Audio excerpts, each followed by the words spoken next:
Está valendo! Agora sim, no mais bom e velho estilo Silvio Luiz, estamos de volta para continuar a nossa live.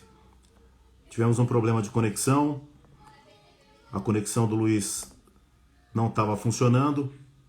Vamos tentar novamente agora para ver se funciona.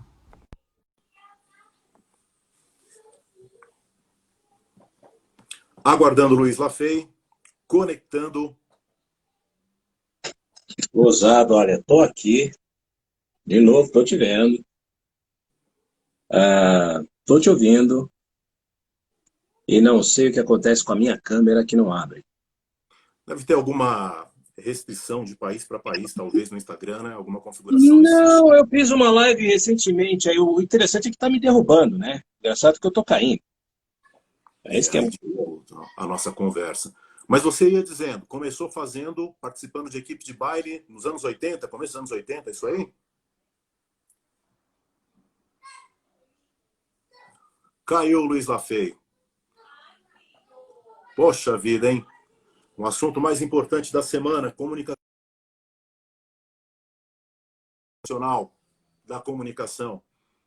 Mas parece que a tecnologia não nos permitirá prosseguir. Será? Será? Volta Lafay. É a hashtag.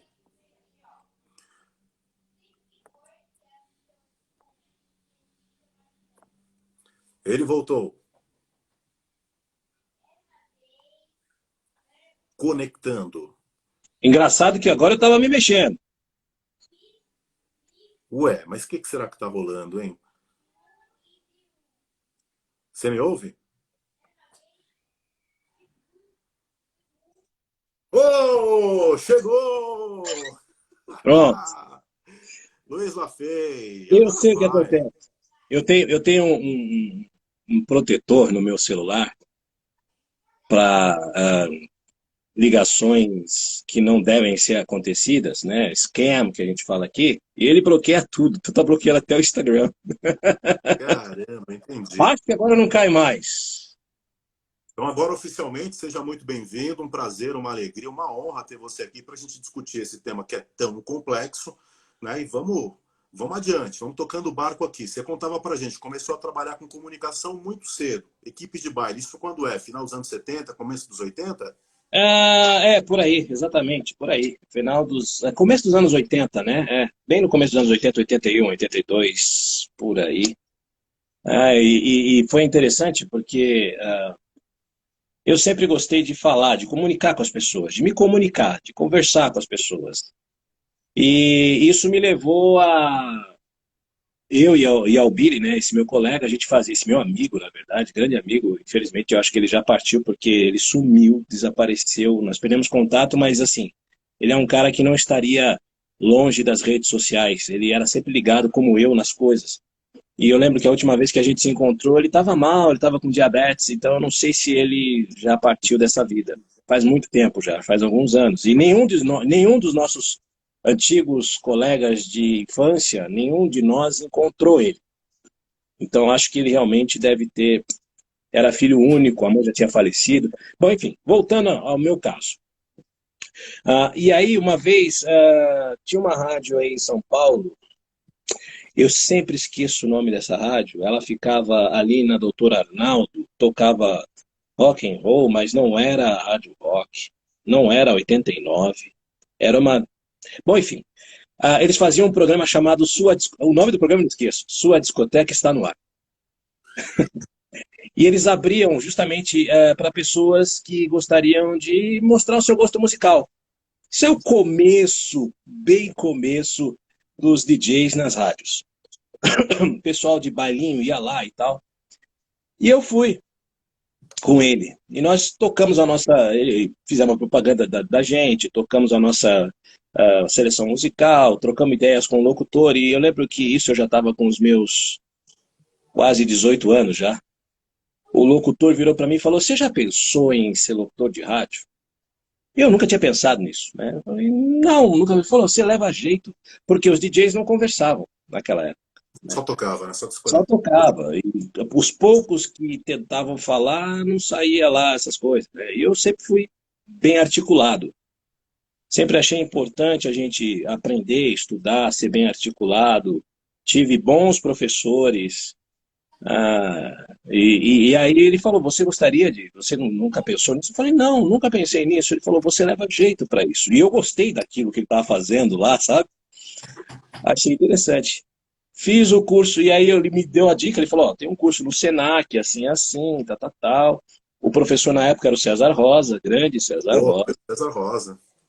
Ele fazia Band, Band FM na época, e eu me lembro que eu fiz a inscrição no curso e fui lá na Band, e eu sempre fui assim, como eu posso dizer, sem noção, Cara porque de eu pau. fiz não, é sem noção, mas numa noção, numa coisa assim, num sentido inocente, porque eu fiz a inscrição no curso e fui lá na Band falar para o César, ó, você é seu aluno.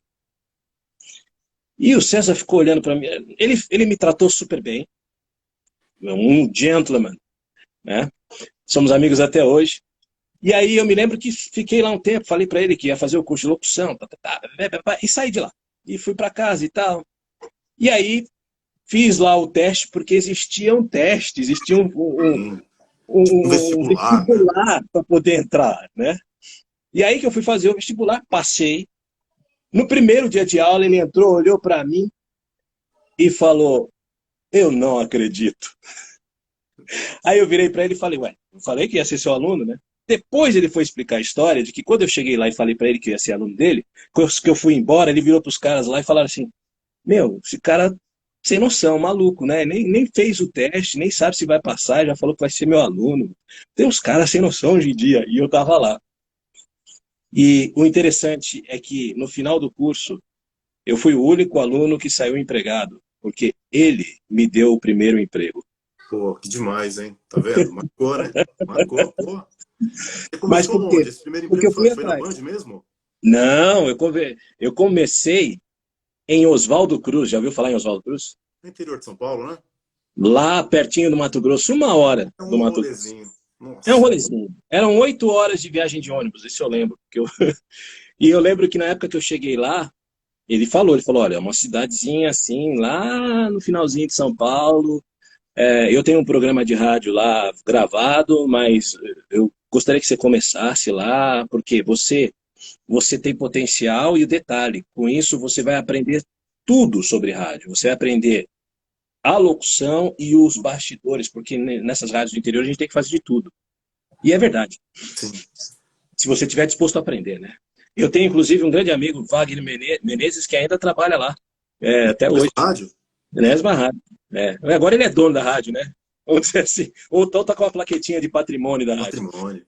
Então, e aí eu sei que eu fui para lá e quando eu cheguei na cidade foi engraçado, porque quando eu desci, eu só vi chapéu de cowboy e bota de cowboy. Ih, rapaz. E eu falei, rapaz, onde eu vim me enfiar, né? Mas foi um dos melhores momentos da minha vida, porque eu aprendi tanto lá. Ulisses Costa, conhece, né? Pô, fera, né? Amigão meu, começamos juntos. Eu fiz repórter de campo para ele lá. Pô, que demais. Ele começou lá porque é a cidade dele. Né? E foi muito interessante. Eu lembro da gente conversando, falando: não, a gente vai trabalhar em São Paulo um dia, a gente vai trabalhar em São Paulo um dia. E nós dois viemos para São Paulo, estamos aí, ele está até hoje. É impressionante a gente ver como a vida arma as coisas para a gente. E E foi aí, assim que eu Oswaldo comecei a Cruz ver. e a volta para Oswaldo São Paulo. Cruz. Eu sempre tive a meta, né? Eu sempre estabeleci a meta de alguma coisa. Então, quando eu estava em rádio, eu falava, eu quero trabalhar em São Paulo, numa das grandes rádios de São Paulo. Para ser mais específico, eu vou trabalhar na Jovem Pan. Pensei bem assim.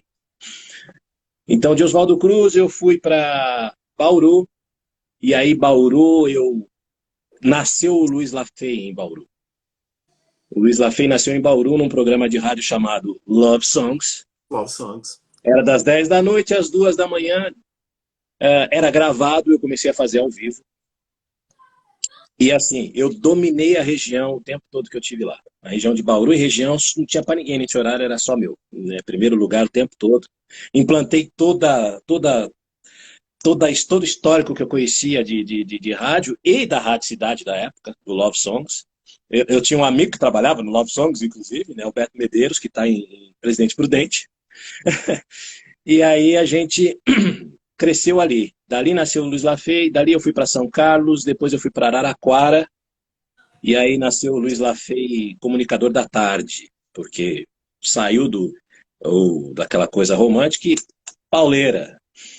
Dali eu fui para Santos, eu fui para a Tribuna de Santos e para a Antena 1 de São Paulo. Eu fiz as duas ao mesmo tempo. Eu fazia Antena 1 à noite e Tribuna à tarde. E dali eu fui para a Jovem Pan. E aí não parei mais, porque dali da Jovem Pan, na verdade eu fiquei na Jovem Pan alguns meses, eu não completei um ano na Jovem Pan.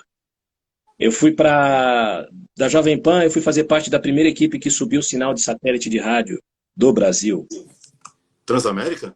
Exato. A número 1 via satélite mais ouvida do Brasil. A número 1 via satélite mais ouvida do Brasil. Era essa, né? Então, eu fiz parte dessa equipe. Que incrível. Que vitória, hein, Lafay? Não sabia esse rolê do rádio, não.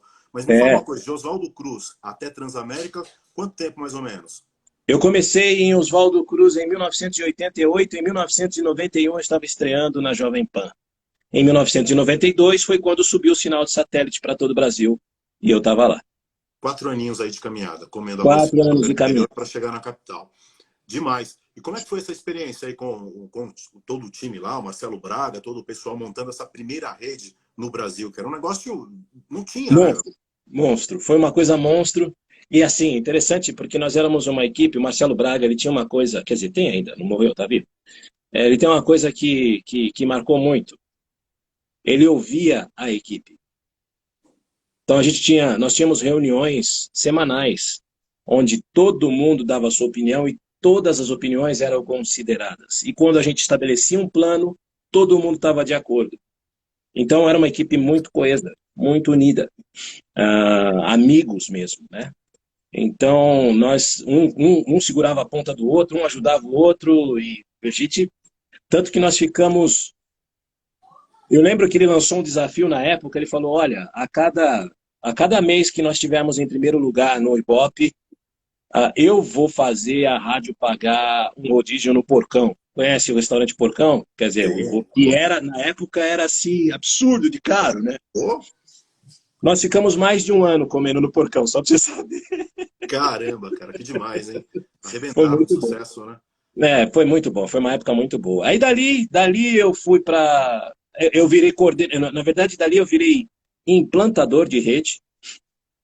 Eu comecei a implantar a rede da Transamérica, aí fui para o sul do Brasil, plantei rádios no sul, no norte, nordeste. Aí tive uma experiência como coordenador de rádio no sul, coordenei 3 emissoras ao mesmo tempo. Depois eu voltei para São Paulo, e aí isso foi por volta de 1997, e eu voltei numa época complicada, porque a janela de contratações é igual ao futebol, gente, a janela de contratações tinha se fechado. E eu tive, nessa época, eu tinha perdido tudo. Meu nome, meu crédito, meu apartamento, minha esposa estava grávida do 3º filho, você imagina como é que eu estava, né? Foi aí que surgiu a dublagem na minha vida. Mas espera aí, me conta uma coisa. Então, você está no artístico, está na frente do microfone e de repente você virou executivo. Como é que foi essa história de ser executivo? Te agradou, não agradou? É mais legal estar na frente da câmera, do microfone? Eu sempre gostei dos dois lados.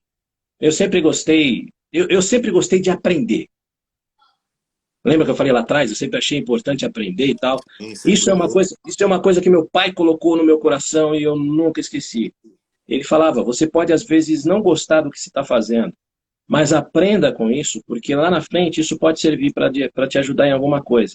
E eu vou te dizer que eu sou a soma de todas as coisas que eu aprendi e trabalhei na vida. Mesmo aquelas que eram temporárias, que eu falava, puxa, eu não gosto disso, né?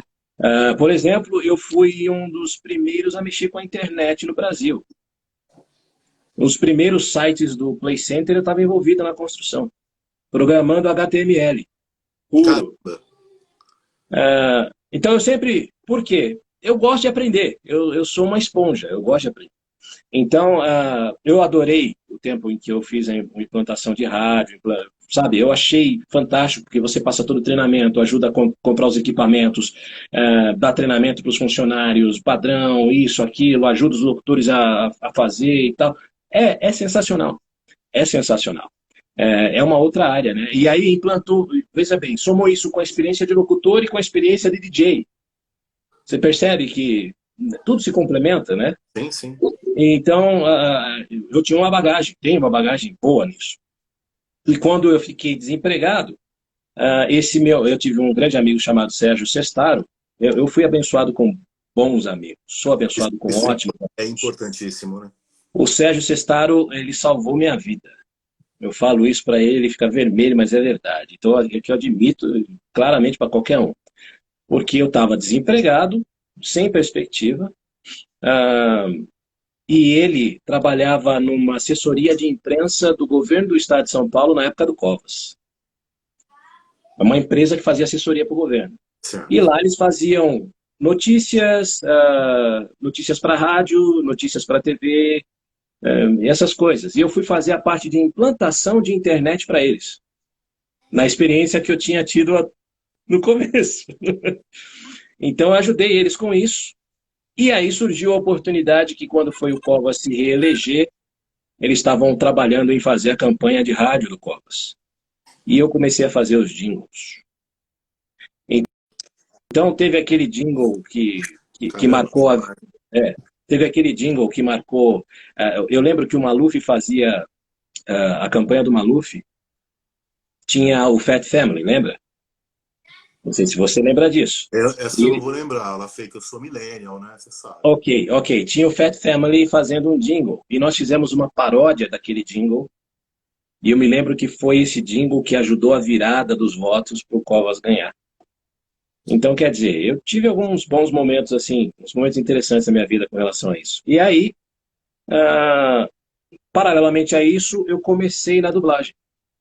E como é que se dá esse seu encontro com a dublagem? Eu tinha um outro bom amigo,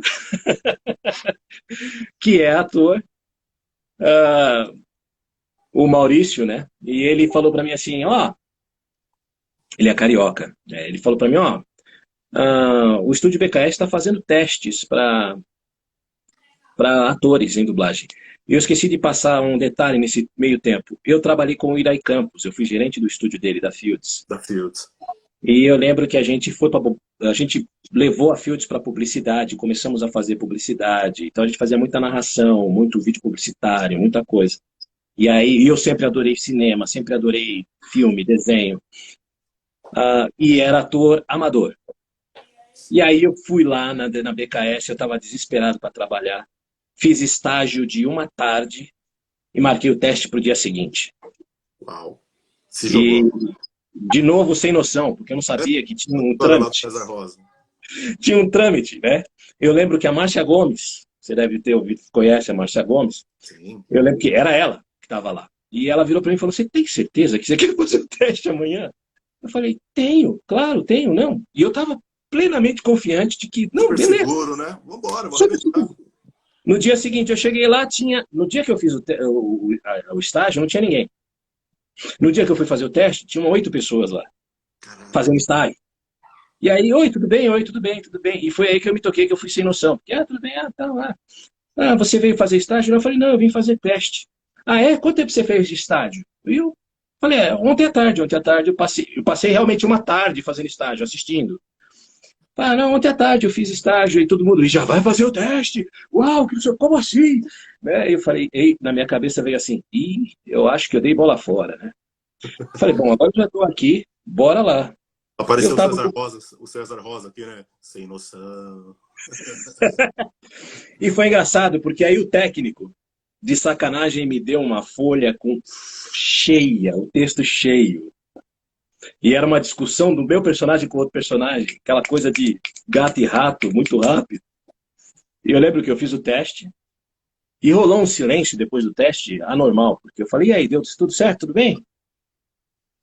Silêncio. Eu estava de costas para a cabine, né? Oi, tá tudo certo? Aí o técnico apertou o botão e falou, não, pera um minutinho aí que foram chamar a responsável. Aí veio a Pierângela, veio a responsável pela escalação, o pessoal que estava fazendo estágio, todo mundo para dentro da cabine para ver o meu teste. Na minha cabeça veio justamente aquilo, ou eu fui muito bem ou eu fui muito mal.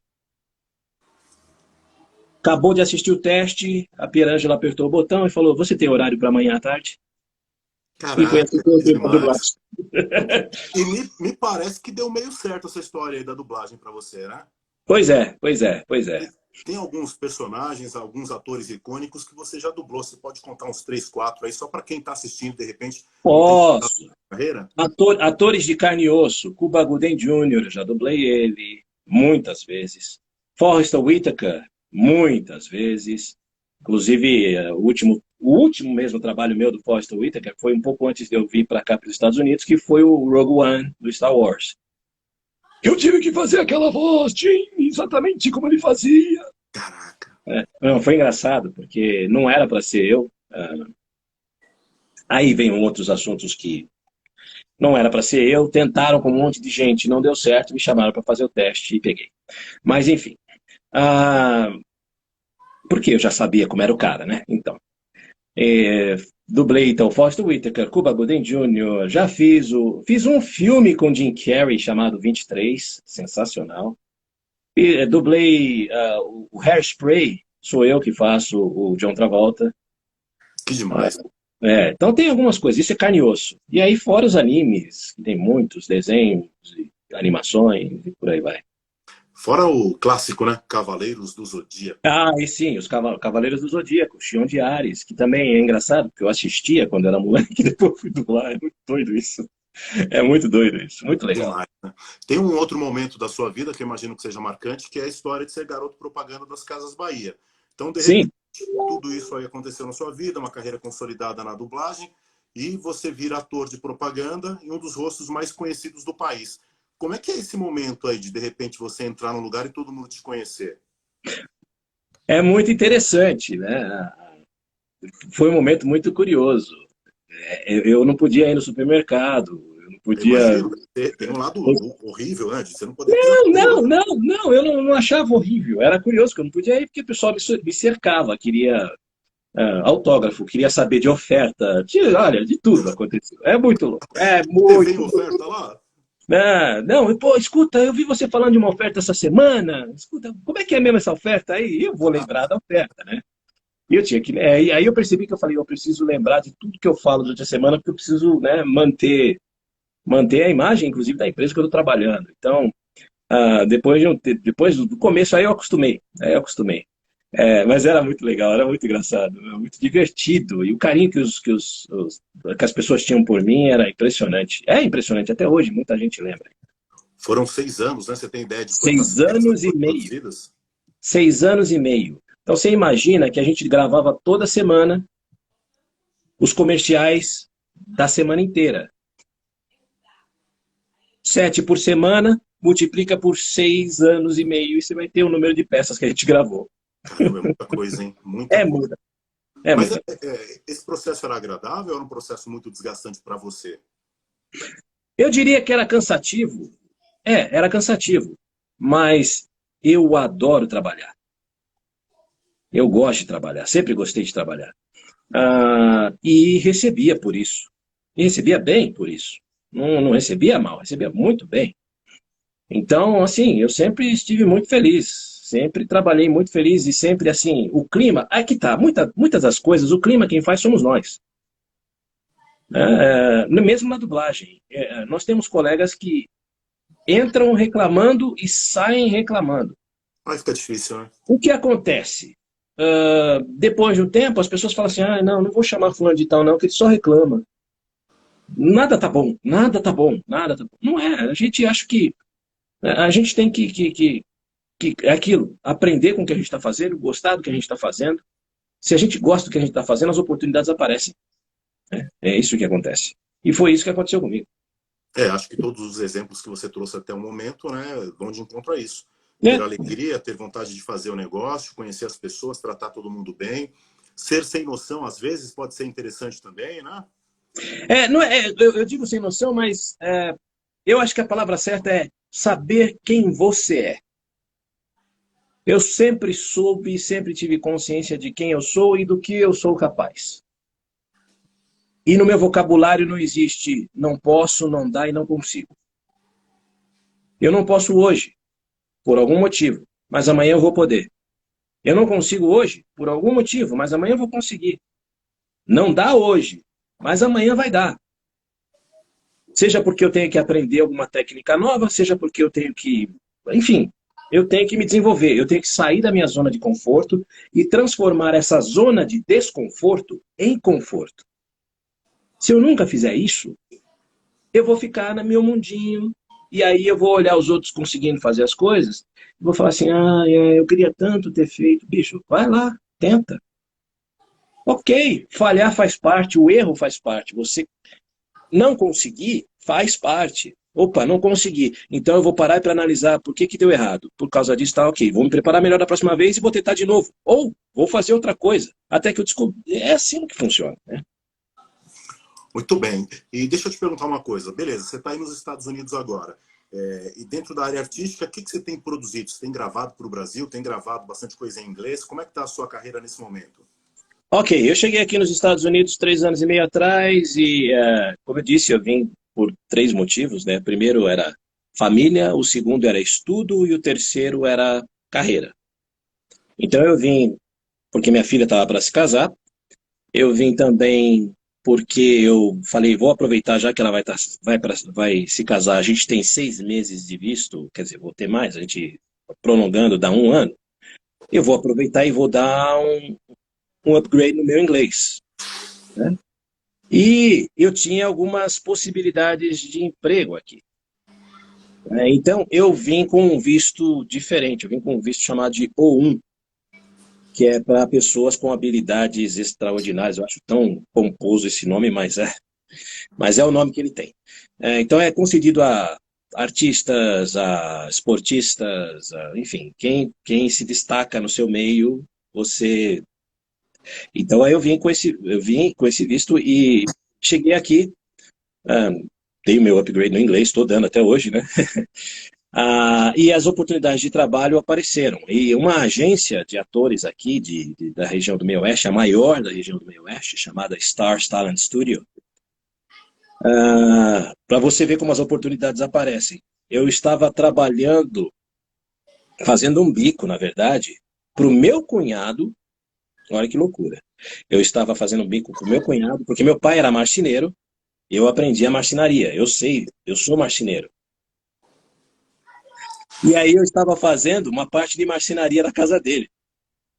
E ele tinha um amigo dele que estava fazendo a parte de eletricidade, o eletricista da casa, que é uma casa que eles tinham comprado que eles estavam se mudando, estavam reformando para se mudar. E eu estava fazendo essa parte, a gente começou a conversar, e aí ele falou, pô, sua irmã falou que você, pô, é um ator bem famoso no Brasil. Eu falei, não, nunca me considerei, realmente nunca me considerei um cara bem famoso. Não sou um Rodrigo Santoro da vida, por exemplo. Aí eu falei, sou até conhecido e tal, não sei o quê. Ele falou, olha, eu conheço uma agência de atores aqui nos Estados Unidos, aqui na região, que é a maior da região. Você teria interesse em entrar em contato com ela? Uma conversa assim, eu fazendo uma coisa, ele fazendo outra. E eu falei, claro que tem interesse. Me dá o seu e-mail, eu vou passar o meu currículo para você, meu telefone, e você passa para ela. Passei meu currículo, meu telefone, meu e-mail. 2 dias depois ela me ligou. Escuta, você precisa vir aqui para a gente conversar. Assim. E eu fui lá. E ela já botou o tapete vermelho, falou, você é o tipo de pessoa que eu tava sempre quis, sempre estava procurando, não sei o quê. Hoje eu sou agenciado dela. Já dei aula, sou um dos professores da agência para dar aula de interpretação. Que demais. Já fiz cinema, teatro fiz antes dela, na verdade. Fiz cinema, estou fazendo, como fiz comerciais de televisão, séries. Eu estou assim meio cabeludo e deixando a barba crescer porque eu vou fazer um teste para uma série de TV. Quer dizer, a oportunidade aconteceu, sabe? Mas me diz uma coisa, a partir disso, você não está pensando em voltar, então? Não, não, minha mente eu falo sempre assim, eu sou aberto às possibilidades. Não estou fechado para voltar para o Brasil, fechado para ficar aqui. É o que eu falo, eu vou seguindo ah, as metas que eu tenho. A meta que eu tenho agora é justamente fazer uma carreira internacional. Que demais, cara. Que demais. Desejo muito sucesso. Tenho certeza que você brevemente vai estar aqui na tela do meu Netflix, da minha Netflix, numa série bem bacana. Ô, Eu já Luiz, estou na Amazon fazendo uma pontinha num filme, então Ah, é questão de tempo, né? A gente já entendeu qual é a dinâmica da sua vida. Daqui a pouco tá brilhando aí. Deixa eu entrar na nossa pauta, então, que é a pauta mais espinhosa da nossa conversa. Então, rolou recentemente esse movimento dos atores de dublagem nos Estados Unidos, né? Alguns, por iniciativa própria, se recusando a fazer personagens que não são correspondentes à sua etnia. Como é que você observa isso? Voz não tem cor. Assim, preto no branco? Voz não tem cor. A minha voz, quem me ouve, fala que eu sou negro? A minha voz não é voz de negro. Mas espera aí, O espera que é aí. uma voz de negro? Então, O, se voz não o tem que é cor, uma como voz de seria a voz branco? de negro?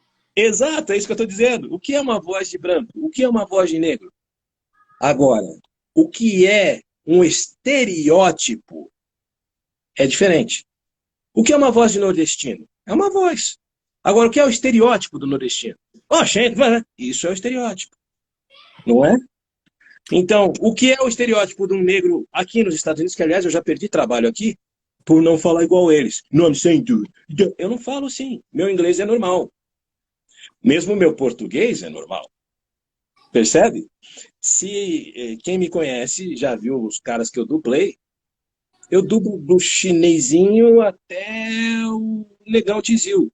E eu posso falar, tá, gente, que eu sou negro. Ponto. Entendeu? Não tem cor, gente, não tem sentido. Se você falar assim, ó, vamos fazer o seguinte, a gente precisa ter mais integração de outras etnias nas profissões. Beleza, vamos abrir então para as pessoas. Olha, a gente está procurando, a gente precisa. Mas eu acho que o que tem que estabelecer é o talento.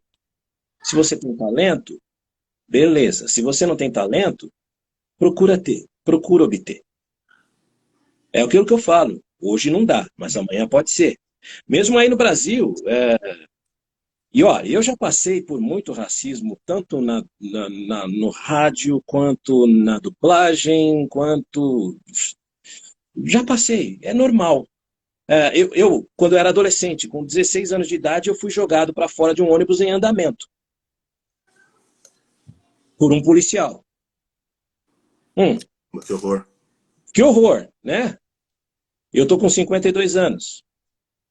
Na época, eu queria matar ou morrer, nem sei. O meu sentimento foi tão confuso porque isso nunca tinha acontecido. Já tinha enfrentado o racismo, mas não nesse ponto de chegar o cara me tirar do ônibus. Eu estava voltando para casa da escola, de noite. Ah, mas é aquilo. Eu nunca deixei isso me definir, porque eu acredito que nós somos todos seres humanos. Todos. Tem algumas pessoas que não entendem isso. Ah, sinto muito, sabe? Enquanto eu pensava na nossa conversa aqui, eu fiquei imaginando uma situação que era essa da publicidade. Então você está lá, garoto propaganda das Casas Bahia, né? A marca que escolheu, porque você representa a persona que ela queria impactar naquele momento, mas a gente sabe como é a publicidade. Então tá você na frente da câmera, eu fico imaginando esse bastidor. Eu tenho quase certeza que esse bastidor ele não é negro, ele é um bastidor um pouco mais branco. Como é que era lidar com isso? De repente E observar aí, um olhar ali te questionando e falar, esse cara não vai dar conta, esse cara não é e, bom, esse cara não é o pois cara. é, vamos Entende? lá. Você se engana, porque o bastidor era brasileiro. E aí você pensa Brasi- multiétnico, é isso? brasileiro. O câmera, ele era mais negro que eu, mais escuro que eu. Aquelas câmeras maravilhosas e malucas que vocês viam nos comerciais, era ele que fazia. O iluminador era nordestino. É, isso mesmo. Iluminador. Era uma mistura. Aquilo era uma mistura. Seu Klein nunca. Eu lidava direto com os Kleins, sabe? Eu era parte da família, da turma. A ponto de. Eu vou contar uma história aqui. Em 2009, eu tive uma fratura exposta na minha perna direita. Num acampamento que eu fui fazer, tomei um tombo lá e tive uma fratura exposta. Meu contrato com Casas Bahia ia vencer naquele mesmo mês, foi em fevereiro. Na minha cabeça estava bem claro, ok, bom, meu contrato vai acabar, os caras vão chamar outro, e deu. Não tem, né? Ok. Eu liguei para eles e falei, olha, expliquei o que aconteceu, foi assim, assim, assim, assim, assim, assim. Eu falei diretamente com a secretária do Rafael Klein. Ele era o responsável, ele que foi o responsável, inclusive, por me contratar. Ok, e eu estava no hospital. Dali a pouco o telefone tocou. Como é que você tá? Tá tudo bem? Era ele. Como é que você tá? Você tá tudo bem? Não sei o quê. Eu falei, olha, não, aconteceu isso aqui. Ok, olha, se preocupa não, fica aí. Não, então, eu só liguei para avisar, né? Porque é bom vocês já irem pensar, porque eu ia ficar no mínimo 6 meses Parado, sem né? dar, Foi. sem dar. E o meu contrato ia vencer naquele mês. Ou seja, sem renovação, sem nada, né? Naquela mesma semana, me aparece um motoboy lá no hospital com um contrato para eu assinar. Aí eu liguei para eles, eu falei, olha, eu acho que aconteceu um engano aqui, talvez não, né? Eu sabia, a empresa era grande, isso aí às vezes é automático, vai, pum, ninguém... Ó, chegou um motoboy aqui com um contrato para eu assinar, não sei o quê, não sei o quê, pegou o telefone e falou assim, assina aí. Eu falei, oi? Não, assina aí o contrato. Explica isso. Respeito, né? Isso é o que Respeito, era, né? Respeito, demais. respeito. E aí o que aconteceu? Na verdade, o médico tinha dito que ia levar de 8 meses a 1 ano e meio para voltar a andar. Em 8 meses eu estava fazendo comercial de novo. Eu fiz tudo o que estava no meu alcance para voltar para a empresa. E quando eu fui lá, a primeira reunião que eu fiz com eles, ele virou para mim e falou: Como é que você está? Dá para você trabalhar? Não quer ficar mais? Não. Eu falei: Não, já fiquei tempo demais. Vamos fazer a coisa girar. Vamos fazer a coisa girar. E aí ele me explicou. Quando ele fez assim com o braço dele, né? Hum. Imagina isso aqui, fazendo assim, ó, ao contrário. Ai, caraca. Ele falou: Eu sei o que você sente. Eu adoro andar de moto. Aí ele falou: Você faz parte. Você veste a camisa, você faz parte da família, vamos trabalhar. Aprendi muito com eles. A gente tinha Demais. muitas reuniões. Então, são coisas que são. É respeito. A agência, quando eles me contrataram, eles sabiam exatamente o que eles queriam. Eu nunca tive um olhar de, não sei se ele. Nunca. E se tive, não percebi. Porque eu sempre estava assim. Ah, um paradigma que eu quebrei, por exemplo. O ator principal não come configuração. Nossa, mano. Você conhece isso, Ridículo, né? né, cara? Pô, isso é desagradável, né? Feio, chato pra caramba. Primeiro almoço junto. Peguei meu prato, sentei lá no meio do pessoal que montava as coisas. Os caras olharam pra minha cara assim, ó. O que você tá fazendo aqui? Tô comendo, e vocês? Acabei de comer, fui lavar o prato. Ganhou todo mundo, é isso aí, demais. É assim que eu acho que a gente tem que quebrar as coisas, sabe? Fala assim, escuta, eu sei o que eu sou capaz. Mas não sou metido a besta. Nós somos sem vocês o meu trabalho não acontece. Eu chegava lá às 3 horas da tarde, os caras estavam lá desde as 6 da manhã trabalhando. Eu Pois ia é, embora. né? Pois é, eu ia embora no outro dia às 9 da manhã, eles ficavam lá para desmontar. Você acha que eu tenho que bater palma para os caras? Oh, eles trabalham, eu não. Eu me divirto na frente da câmera. Correto? Corretíssimo. Então, É, como eu falei, voz não tem cor, ah, a gente tem que saber quem a gente é. A gente não pode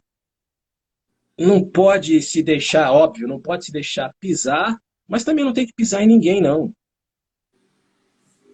sabe? Eu mas deixa eu dar trato, um pitaco aqui sobre o mercado brasileiro, principalmente o de São Paulo, que é o que eu conheço melhor. vai Luiz, lá. eu coloquei no roteiro, você tomou contato com isso, né? Quando eu fui fazer essa incursão, eu pergunto para as pessoas, mas não tem dublador negro? Aí as pessoas falam assim, ué, tem o Lafay. E? E era verdade. Então, mas aí não é um problema de falta de diversidade, porque eu sei Mas não é que por. Não é, nas escolas de teatro nós temos bons atores negros saindo, boas atrizes, nos Uhum. grupos de teatro, Mas né? sabe o que Como é que essas acontece? pessoas não entram nesse mercado? Muitos deles entram e não ficam. Mas não tinha só eu, não. Tinha o Nil Marcondes junto. Sim, Você vê? Tinha o Nil Marcondes, mas o pessoal lembrava de mim, né? Mas tinha o Nil Marcondes também. Tinha o. Tinha mais. Tinha mais uns dois ainda. Mas nem todos ficaram. O Nil ficou, eu fiquei. Ah, Tem Mas uma não é pouco, frase, não é pouco, Luiz. Se a gente é pensar no universo pouco, de é 300, pouco, 400 profissionais, é pouco. E eu vou dizer uma coisa muito louca. Eu já conversei com muitos atores negros e falava, bicho, vamos lá. O cara falava, ah, não, não sei, não é pra mim. Ou entrava na vibe do, eu sou ator de teatro. Pra que que eu vou fazer dublagem? não, então, tá, beleza. Tem E esse aí, aspecto também, sim. sabe o que eu fazia? Esfregava o meu salário pra ele. Você ganha 20 pau por mês? Eu ganho 20 pau por mês. Quanto você ganha fazendo teatro? Pessoas não sabem. Meu pai também me ensinou isso. Olha, carrego muita coisa do meu pai, que coisa, né? Referência, né? Faça o que você gosta e você vai se dar bem. Você vai ser um bom profissional, vai ser reconhecido e vai ganhar dinheiro, seja o que for. E é verdade, a gente só tem que encontrar nichos, não é? Eu sou um ator profissional de TV, teatro, dublagem, voice over, locução. A minha locução melhorou muito depois que eu comecei a ser um ator profissional, porque eu deixei de ser o locutor fazendo a locução. Eu bato papo, eu converso, eu sou uma pessoa, eu me conecto muito mais rápido e fácil com alguém do que um locutor. Não desmerecendo os locutores, pelo amor de Deus, meus amigos. Ah, mas existe essa característica, que o locutor é um pouco duro. Os bons locutores, eles não, eles são atores, né? No sentido de eles atuam fazendo a locução. Não é só eu tenho uma voz bonita. Ah, não, É essa já foi, não dá mais, né? exato, é o que eu faço com a minha voz é que importa. E isso é e é engraçado que no Brasil o preconceito é muito mais social do que de cor. Parece estranho falar isso, né? Eu acho. Mas existe o de cor também. Não estou dizendo que não existe, mas é muito mais social. Ah, por causa da história também, tá? Ok, os nossos antepassados foram libertos da escravidão e foram jogados na rua. Se vira aí, Isso. né? E aí acabaram se juntando e, pô, não sei o quê. Só que criou-se uma cultura disso, eu não sei, eu não consigo. E eu já vi gente falando isso, falando, eu não sei, eu não consigo, porque eles vão olhar pra mim diferente. Bicho, deixa eu olhar pra você diferente. Sorria, deixa eu olhar pra você diferente. É Ô, como, Luiz, é como uma vez, desculpa, só pra dar um filme. Quem já assistiu o filme Adivinhe Quem Vem para Jantar, com Sidney Poitier? Estou falando de um filme velho. Ele é super atual. Ele é de 1967, tem a minha idade o filme. Mas é um filme sensacional. E tem uma frase lá que é assim, perfeita. O Sidney Poitier vira para o pai dele, que estava nessa, porque ele ia casar com uma branca. Ok? Naquela época, imagina, 67. Só que ele era sim. um médico bem sucedido e tudo mais. Enfim. Assistam o filme, mas tem uma frase que ele fala para o pai dele que nunca saiu da minha cabeça. Esse é o problema. Você se vê como uma pessoa de cor. Eu me vejo como uma pessoa. Ninguém pode me impedir de fazer o que eu acho que eu posso fazer. Seja por cor, seja por preferência sexual, seja por. Isso encaixa. Eu sou um ser humano. Se virar do avesso, ninguém sabe que cor eu tenho. Mas, Luiz, espera aí, deixa eu te fazer uma provocação. Nosso Provoca. tempo vai acabar já já. Antes de eu ler os comentários da galera que está participando com a gente aqui, mas não tem nenhum momento na sua carreira aí que você tomou uma pancada por conta de preconceito, de racismo, que você falou, caramba, essa pegou. Teve, teve. Numa emissora, uma grande emissora de São Paulo, não vou citar o nome, eu, eu, eu, eu, eu ouvi depois que eu saí de lá, de que eu não peguei um horário melhor, porque o dono da emissora não gostava de negros. Eu trabalhei nessa emissora aí, cara. Eu tô ligado. Então vamos lá. E como é que eu fiz? Fiquei de ressentimento? Não. Eu fui trabalhar numa outra emissora no exato horário, no mesmo horário em que ele não quis me colocar. E eu comecei a bater o primeiro lugar de audiência mês após mês, até o ponto em que ele foi lá saber quem era o locutor que estava batendo o horário. Ele foi até lá. E quando ele me viu, é você? Eu falei, sou eu. Como vai? Esse é o meu Demais, troco. demais, demais. É isso aí. Eu simplesmente é o meu troco. Eu vou provar que você está enganado.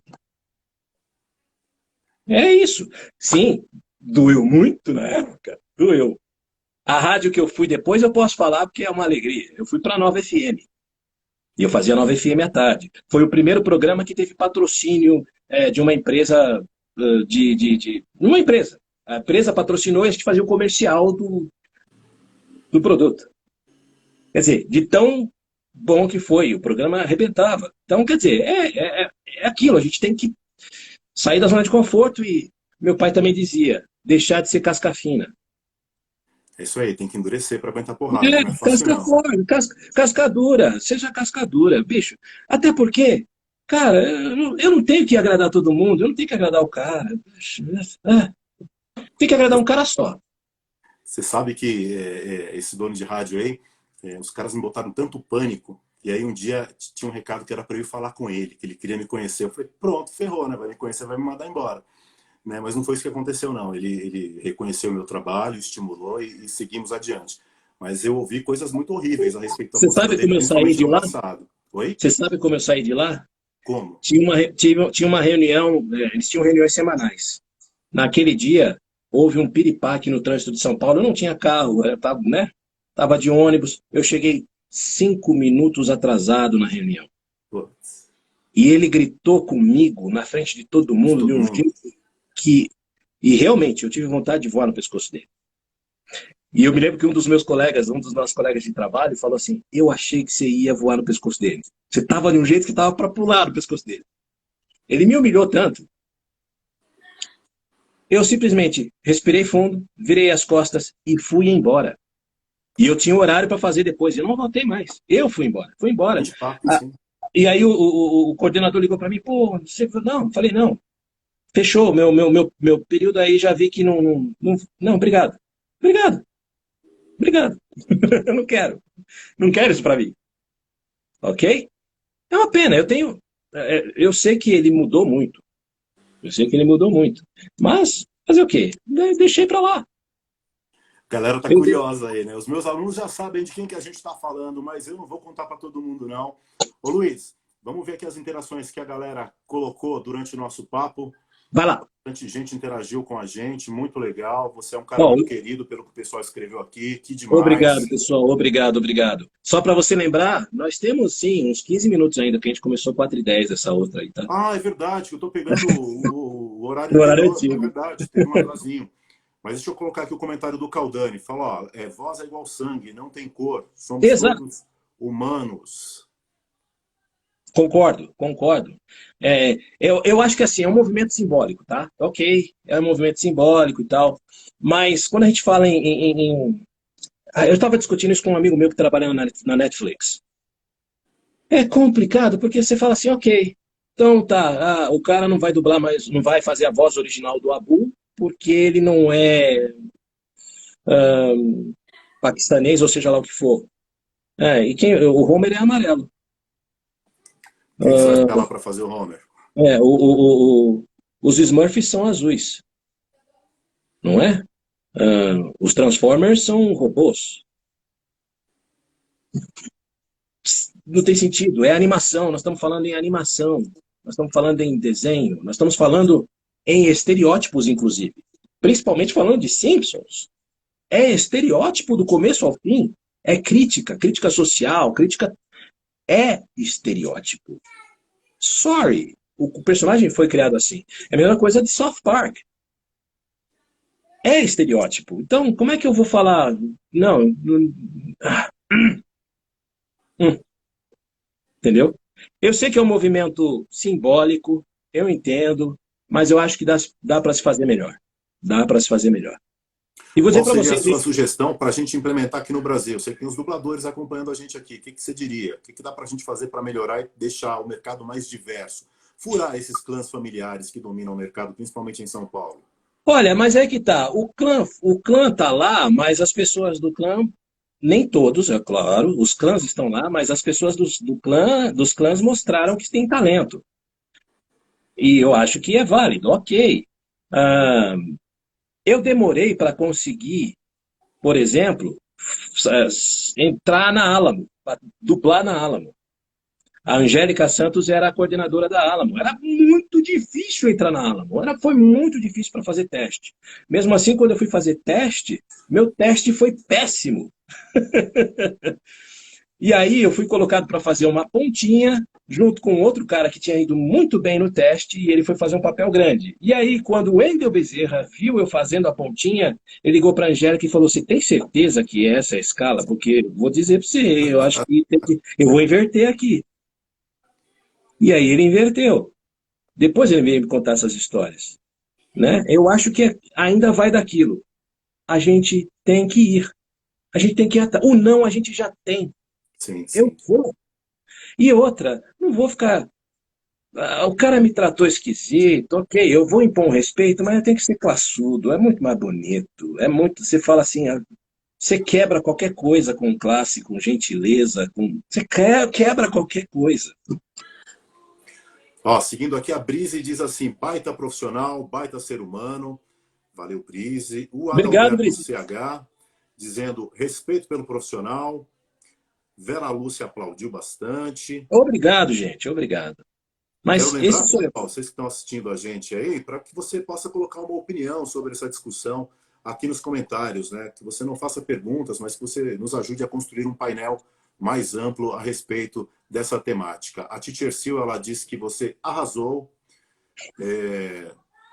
Aí tem aqui o velho problema do Alguém Falou, do IR Produções. Não peguei IR, acho que a gente falou de alguma coisa aí, passou batido.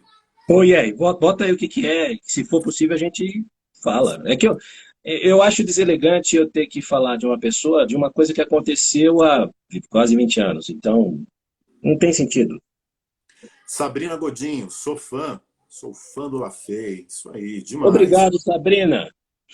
Então, falando ainda sobre isso, né? Sobre preconceito, racismo, essas coisas. Eu sempre fui meio intrometido. Então eu falava assim, ó, tem aquela festa ali, eu lembro isso, eu com 15, 16 anos, tem aquela festa ali, é festa de gente riquinha. Ah, eu vou lá na festa para ver qual é que é da festa. Vamos conhecer essa galera aí, né? Eu ia e fazia amizade. Esse que era mais louco, né? Ah, eu cresci, veja bem, eu não cresci em favela, mas cresci num quarto, sala e cozinha, até os meus 16 anos. Meu pai era um empresário, ele era um marceneiro e tinha a própria marcenaria dele. Ele era um empresário. Eu vi muitas vezes fiscais da prefeitura entrando lá e querendo falar com o dono da empresa, e ele se apresentava como dono, os caras riam na cara dele e falavam, para com isso, vai chamar o dono. Eu vi meu pai passar por muito dessas coisas. Mesmo clientes chegar lá e falar, não, não, para, quero falar com o dono, vai, ô neguinho, sai para lá. E depois, Pesado, né, cara? mas o meu pai sempre respondia, não, mas sou eu mesmo, o senhor não acredita? Sou eu mesmo. Né? E às vezes o cliente falava, não, eu não acredito. Fala, então tá bom, obrigado, até logo. É o tipo de cliente que eu não preciso, sabe? É, mas depois voltava. Pela qualidade do trabalho, provavelmente. Exato, exato. Então a gente sempre manteve high quality em tudo que a gente faz, né? Nos relacionamentos a gente tem que manter uma alta qualidade. As pessoas têm que olhar para a gente a ponto de usar o termo racista. Esse negro é diferente. Mas vem cá, deixa eu te fazer uma outra provocação. O Emicida diz assim, ó, quando você é preto, você tem que ser 10 vezes melhor para ser tratado como igual. É isso Meu aí? pai falava isso. Meu pai falava isso. Eu aprendi isso também, Cida. Ele falava naquela época era mais ainda do que hoje, viu, gente? De boa. Naquela época era assim, ó. Ele falava isso. Enquanto o negro faz isso, você vai ter que, o branco faz isso, você vai ter que fazer assim, ó, 10 vezes mais, para as pessoas começarem a te olhar diferente, né? Então, mas aí tem a desvantagem do cara que precisa fazer pouco. Sabe aquela história da menina muito bonita, que acha que não precisa fazer nada, então não precisa estudar, não precisa. Vira aquele poço de coisa vazia, só tem um rostinho bonito? Essa é a desvantagem. Ah, a gente começa a ter muito conteúdo e aí aspas, vira uma ameaça, né? As pessoas vão falar, caramba, se eu vacilar, esse cara passa por cima e vai embora. O Paixão Ator diz assim, Lafay é um cara fora de série, grande profissional, excelente pessoa. Vai ler o Paixão. Vera Lúcia, sou sua fã. Ana Loto, saudades das direções do Lafay. Aprendi muito com essas escalas, não só na Ô, área meu de dublagem, amor, mas também saudade mesmo. lições para a vida. E deixa eu falar uma coisa. Mesmo no Brasil, aliás, especialmente no Brasil, é ridículo a gente falar em etnias. Eu vou falar um pouco do que eu sei da minha, tá? Minha mãe é mistura de negro com indígena. Só que o meu avô, que é negro, é uma mistura de argentino com negro. E esse argentino, que é o meu tetravô, é descendente de incas, maias e astecas. Por outro lado, o meu pai também é uma mistura. Né? E aí eu fui traçando genealogia, porque eu gosto disso também, gente. É louco, né? Eu tenho português, espanhol, indígena, negro, italiano, alemão, irlandês, tudo na família, tudo lá atrás. A gente é uma mistura. Minha esposa é filha de italiana com negro. Eu tenho um filho caçula que é mais branco do que muitos brancos americanos, em tom de pele. É a minha cara, mas em tom de pele. Não percebem? E aí que eu olho e falo, minha filha é mais velha. Eu olho e falo, eu fico numa situação que eu falo assim, tá, então quer dizer que, ok, sabe? Não tem sentido isso, não existe isso, não existe isso. As pessoas um dia vão cair na consciência de que não existe isso. Mesmo o branco que diz branco, ele é misturado lá atrás com o otomano que misturou com não sei. Não existe. Isso me incomoda um pouco, né? Estamos em 2020 ainda falando, discutindo essa pauta, né? Exato. Existe negro canalha, sem vergonha, pilantra, bandido? Existe. Mas também existe branco, canalha, pilantra, bandido. Temos muitos políticos aí que se encaixam nisso. Não é verdade? Não é? Existe japonês, pilantra, existem todas as etnias, eu detesto rótulos, mas a gente tem que usar. Existem. O que existe é o bom caráter e o mau caráter. E existe uma luta de poder. Ok. Deixa eu ler aqui mais alguns comentários para você. Teacher Sil, aprendendo muito com essa live. A Vera Lúcia, espero por mais lives assim. Vamos tentar promover, Vera, isso é importante, né? Tá aqui conversando de peito aberto. E aqui eu passo uma outra situação. Eu sou estrangeiro. É estrangeiro, né? Como é que é isso? Eu sou um imigrante. Olha que louco. I'm an immigrant. Não é? Mas uma coisa que eu, por exemplo, fiz, e é questão de profissão. Eu estou polindo meu inglês para eu poder usar o sotaque que eu quiser. Ó, Lafay, o Instagram está dizendo aqui, ó, 1 minuto e 52 para acabar. Eu tenho uma última pergunta para você que vou considerar aqui, pessoal, os meus alunos do Senac que estão acompanhando essa live. Qual é o futuro da comunicação e como é que eu me preparo para entrar e tirar onda nessa carreira que é tão fascinante, tão bacana e tão cheia de possibilidades hoje em dia? Mais e mais digital. Vai cada vez mais ir para o digital. Vou mostrar para vocês aqui o que eu tenho na minha frente. Opa! Aqui, ó. Eu estou no meu home studio. Eyeball, software de gravação. Tenho Eyeball, tenho meu software aqui, eu uso um software chamado Reaper. Eu estou é digital. Cada vez mais vai ser isso. Isso não quer dizer que você não vai precisar saber fazer as coisas. Você tem que saber fazer e mais e melhor. Tá? E tem espaço para todo mundo. Só precisa buscar o talento. Desenvolver o talento. Se você não tem hoje, amanhã você pode ter.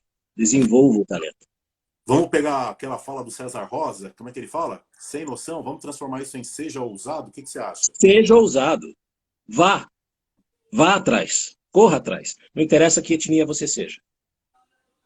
Senhoras e senhores, esse foi Luiz Lafay conversando com a gente sobre racismo e comunicação profissional. Foi uma baita aula, contou aí toda a sua trajetória bastidores, momentos curiosos. Para você que chegou depois e não conseguiu pegar o começo, o vídeo fica aqui no IGTV, só acessar depois. Acho que vale muito a pena, porque ele revelou aí bastidores bem legais da carreira dele. Lafay, um beijo grande, tá? Fica com Deus. A gente se fala numa outra ocasião. Boa noite, pessoal. Um Valeu! abraço.